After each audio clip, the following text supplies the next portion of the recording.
Hello friends, मैं दानियाल स्वागत करता हूं आपका कीडो कोडर में। फ्रेंड्स, आज की वीडियो में आपको बताऊंगा कि प्रोसेस स्टेट डायग्राम क्या होता है। हर एक स्टेट को बड़ी बारीकी से अच्छे से समझेंगे और आपको समझाने की कोशिश करेंगे। स्टार्ट करते हैं। सबसे पहला स्टेट जो है हमारा न्यू स्टेट है। कोई भी जो प्रोसेस होता है जो हमारा क्रिएट होता है उस स्टेज को हम क्या बोलते हैं? न्यू स्टेट बोलते हैं। ठीक है, जहां पे भी कोई नया प्रोसेस हम क्रिएट करेंगे उस वाले स्टेट को हम न्यू स्टेट बोलेंगे। आगे चलते हैं। आगे है मेरा रेडी स्टेट या रेडी क्यू। ठीक है, अब मेरा जो प्रोसेस क्रिएट हो गया है, अब प्रोसेस को लेके कौन आएगा? अगर हमको प्रोसेस को न्यू स्टेट से रेडी स्टेट में लाना है तो उसको लेके कौन आएगा? कोई तो कोई होना चाहिए ना जो आपको न्यू स्टेट से रेडी स्टेट में प्रोसेस को लेके आए। तो उसको लेके आता है, उसको हम बोलते हैं क्या? Long term scheduler, LTS। कौन? Long term scheduler. ठीक है, लॉन्ग टर्म शेड्यूलर। ये प्रोसेस को क्या करता है? हमारे न्यू स्टेट से उठा के रेडी स्टेट में लेके आता है। ठीक है, अब प्रोसेस मेरा रेडी स्टेट में आ गया। रेडी स्टेट में आने के बाद जो भी प्रोसेस आया है मेरा रेडी स्टेट में, उसको हमको रन करने के लिए कहां भेजना पड़ेगा? रनिंग स्टेट में भेजना पड़ेगा। ठीक है, मतलब रैम में हमको भेजना पड़ेगा। ठीक है, अब रनिंग स्टेज में भेजने के लिए हमको क्या करना पड़ेगा? इस प्रोसेस को शेड्यूल करना पड़ेगा या फिर डिस्पैच करना होगा। अब ये प्रोसेस यहां से रनिंग स्टेट में आएगा तो फिर इसको लेके कौन आएगा? इसको भी तो कोई होना चाहिए जो लेके आए हमारा रेडी स्टेट से प्रोसेस को रनिंग स्टेट में। तो उस प्रोसेस को रेडी स्टेट से रनिंग स्टेट में लाने का जो काम करता है उसको हम बोलते हैं short term scheduler, STS, short term scheduler. ठीक है, अब मेरा प्रोसेस जो क्रिएट हुआ था वो हमारा न्यू से रेडी में आया, रेडी से एक प्रोसेस उठ के आ गया रनिंग में। अब ये एग्जीक्यूट होना शुरू होगा। अगर ये एग्जीक्यूट पूरा हो गया तो ये टर्मिनेट हो जाएगा। टर्मिनेट हो जाएगा मतलब डी एलोकेशन हो जाएगा। अब जो प्रोसेस मेरा यहां से यहां तक यूज हुआ उसने कौन कौन सा रिसोर्सेस यूज किया, टर्मिनेट होने के बाद हम उसका सारा रिसोर्सेस को वापस कर लेते हैं और उसको एग्जीक्यूट कंप्लीट घोषित कर देते हैं। ठीक है, होता क्या है कि मान लीजिए कोई प्रोसेस आया जो आपको कुछ रैम लिया होगा। अब जब ये पूरा कंप्लीट हो गया, पूरा का पूरा एग्जीक्यूट हो गया, तो जो रैम वगैरह ये प्रोसेस लिया था वो प्रोसेस का रैम हम क्या करेंगे? वापस ले लेंगे। ठीक है, तो ये मेरा क्या बेसिक और प्राइमरी स्टेट हो गया आपका न्यू से लेके रनिंग तक। ठीक है, अब होगा क्या कि मान लीजिए इसमें हम मेरे पास जो हम प्रोसेस क्रिएट किए जा रहे हैं और डाले जा रहे हैं। मान लीजिए मैंने रेडी क्यू में मेरे बहुत सारे प्रोसेस आ गए, मान लीजिए 3 प्रोसेस आ गए। ठीक, अब ये प्रोसेस एक एक करके रेडी क्यू में हमारा क्या है? रेडी क्यू में हम बहुत सारा प्रोसेस रख सकते हैं, मोर देन 1 प्रोसेस एक साथ रख सकते हैं। तो मान लीजिए इसमें 3 प्रोसेस मेरा आ गया, क्रिएट किया और यहां आया। अब यहां से ये रैम में प्रोसेस 1 मेरा पहुंचा। अब प्रोसेस 1 जो है वो एग्जीक्यूट हो रहा है। हमेशा याद रखिएगा रनिंग स्टेट में हमारे सिर्फ एक ही प्रोसेस रह सकते हैं। तो मान लीजिए यहां प्रोसेस 1 आया और प्रोसेस 1 एग्जीक्यूट होना शुरू हुआ। अब ये एग्जीक्यूट हो ही रहा था कि उतने में क्या आ गया कि एक हाई पीरियडिटी का एक प्रोसेस आ गया। कौन सा? मान लीजिए P3 आ गया, जिसकी पीरियडिटी क्या है? सबसे ज्यादा हाई है। अब रैम को बोलेगा कि ये रनिंग स्टेट को कि सीपीयू को बाकी चीज छोड़िए, यहां पे क्या होता है सीपीयू, बाकी सारे प्रोसेस के छोड़ो जो मैंने आपको अभी VBI या वेरी इंपॉर्टेंट प्रोसेस दिया है P3, उसको एग्जीक्यूट कीजिए, बाकी को छोड़ दीजिए। तो ये क्या करेगा रनिंग स्टेट कि जो प्रोसेस P1 है उसको यहां से उठाएगा। ठीक है, और इसको क्या कर देगा? वापस से रेडी स्टेट में भेज देगा और P3 की जो पीरियडिटी ज्यादा है उसको एग्जीक्यूट करना स्टार्ट कर देगा। यहां पे एक और चीज होता है आपको, क्या? क्वांटम, टाइम क्वांटम जिसको बोलते हैं, सॉरी क्या बोलते हैं? Time quantum.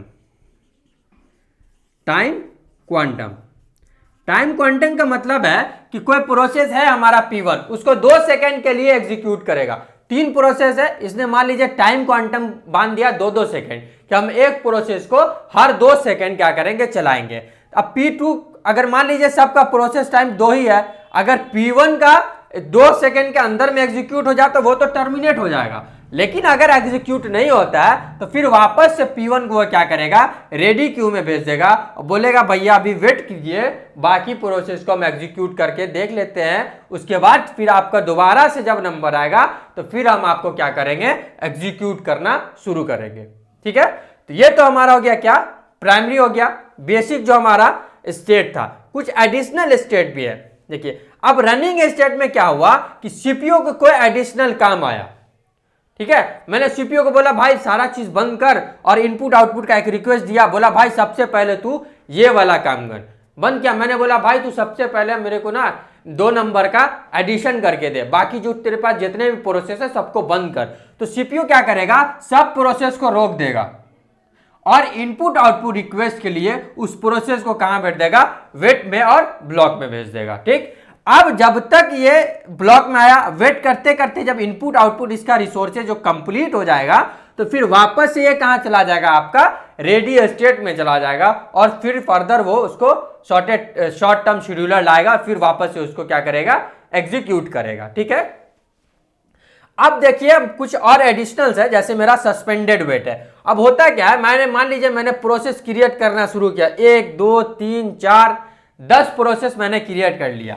अब 10 प्रोसेस यहां से, दसों का 10 प्रोसेस यहां से आ रहा है, और यहां रनिंग स्टेट में आने के बाद सीधे बोल रहा हमको इनपुट आउटपुट रिक्वेस्ट चाहिए, फिर यहां आ गया, फिर यहां आ गया। तो यहां टोटल का टोटल कितना आ गया, मान लीजिए मैंने 10 प्रोसेस क्रिएट किया और 10 को चाहिए क्या, इनपुट आउटपुट रिक्वेस्ट चाहिए, तो 10 मेरा क्या आ जाएगा, वेट ब्लॉक में आ जाएगा, वेट में या ब्लॉक में आ जाएगा। अब यहां आने के बाद ये देखेगा कि भाई यहां तो पूरा प्रोसेस फुल हो गया, अब क्या करें, जगह है ही नहीं। तो ये क्या करेगा, सबको सस्पेंडेड वेट की तरफ बोलेगा कि भाई अभी तू रुकिए, टाइम आएगा आपका तो एक एक करके आपको उठा के लेके आऊंगा और इनपुट आउटपुट रिक्वेस्ट आपका कंप्लीट करूंगा और फिर से आपको रेडी क्यू में भेजूंगा। तो यही हमारा क्या होता है, सस्पेंडेड वेट होता है।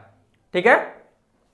अब ऐसा भी तो हो सकता है कि मैंने जो प्रोसेस क्रिएट किया वो क्रिएट करते रहे बहुत ज्यादा, 10-12 प्रोसेस मैंने क्रिएट कर लिया और रेडी क्यू में जगह ही नहीं है अब नया प्रोसेस आने का।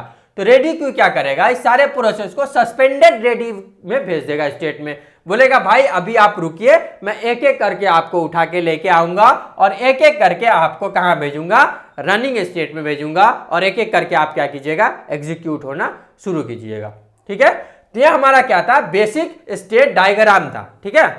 अब जो एक टर्म है जैसे क्रिएट, वो क्या होता है, न्यू स्टेट क्या होता है, initial state when a process is first created. New state एक ऐसा स्टेट है जिसको हम इनिशियल स्टेट बोलते हैं, जहां पे हमारा प्रोसेस पहली बार क्रिएट होता है। ठीक है।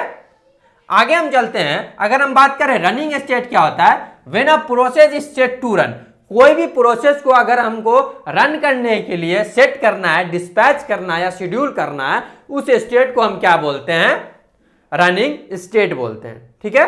अब अगर हमारा रेडी स्टेट क्या होगा, when a process is loaded into main memory. जब हम प्रोसेस मेरा क्रिएट हुआ, क्रिएट होने के बाद हम उसको लोड किए, तो रेडी क्यू में हमारा लोड किए, उस स्टेट को हम क्या बोलते हैं, रेडी स्टेट बोलते हैं। ठीक है। उसके बाद हमारा क्या है कि एक चीज होता है कि प्रोसेस कंट्रोल ब्लॉक क्या होता है, data structure which keeps all information needed keep track on off process. जो प्रोसेस हमारा चल रहा है उसके रिकॉर्ड को रखने के लिए, कीप करने के लिए, ट्रैक करने के लिए जो चीज यूज होता है उसको हम क्या बोलते हैं, प्रोसेस कंट्रोल ब्लॉक बोलते हैं। तो ये बेसिक हमारा क्या था, ये हमारा प्रोसेस स्टेट डायग्राम था। ठीक है। ये इसको जो होता है क्या बोलते हैं हम, short term scheduler. Ready queue से रनिंग क्यू में कोई प्रोसेस को लेके आएगा, वो कौन लेके आएगा, शॉर्ट टर्म शेड्यूलर लेके आएगा। न्यू स्टेट से रेडी स्टेट में कोई प्रोसेस को लेके आएगा, वो कौन लेके आएगा, लॉन्ग टर्म शेड्यूलर लेके आएगा। अगर वेट ब्लॉक से हमको सस्पेंडेड ब्लॉक में या फिर रेडी स्टेट से हमारा सस्पेंडेड रेडी स्टेट में लाना हो, तो ये लेके आता है हमारा मिड टर्म शेड्यूलर, जिसको हम मीडियम टर्म शेड्यूलर भी बोलते हैं। समझ गए। रेडी से अगर रनिंग में लाएगा तो शॉर्ट टर्म शेड्यूलर लेके आएगा, न्यू से अगर रेडी में लाएगा तो लॉन्ग टर्म शेड्यूलर लेके आएगा। अगर हमारा वेट ब्लॉक से सस्पेंडेड वेट में लेके आएगा या रेडी से हमारा सस्पेंडेड रेडी में लेके आएगा, वो हमारा कहलाएगा मिड टर्म शेड्यूलर या फिर मीडियम टर्म शेड्यूलर। ठीक है। ये सारा हम आई होप आपको समझ में आ गया होगा। रनिंग स्टेट में हमेशा याद रखिएगा कि एक ही प्रोसेस हमारा हो सकता है। क्यों, क्योंकि हम अभी मान के चल रहे हैं कि मेरे पास एक ही सीपीयू है, इसीलिए हमारा क्या है कि एक बार में एक ही प्रोसेस एग्जीक्यूट होगा। लेकिन अगर हमारे पास ज्यादा सीपीयू होंगे तो हमारा क्या होगा, एक से ज्यादा प्रोसेस को हम एग्जीक्यूट कर सकते हैं, जिसको हम क्या बोलते हैं, मल्टीटास्किंग बोलते हैं। ठीक है, लॉन्ग टर्म शेड्यूलर में प्रोसेस आ रहा जा रहा है, इसको हम क्या बोलते हैं, बार बार प्रोसेस क्रिएट हो रहा आ रहा है, इसको हम क्या बोलते हैं, मल्टी प्रोग्रामिंग भी बोलते हैं। ठीक है, और रनिंग स्टेट में हमारा एक ही प्रोसेस होगा और रेडी स्टेट में हमारा एक से ज्यादा प्रोसेस को हम क्रिएट करके लाके रख सकते हैं। तो ये हमारा पूरा ये था स्ट्रक्चर प्रोसेस डायग्राम का, आप इसका स्क्रीनशॉट ले सकते हैं। Subscribe now and press the bell icon, never miss an update.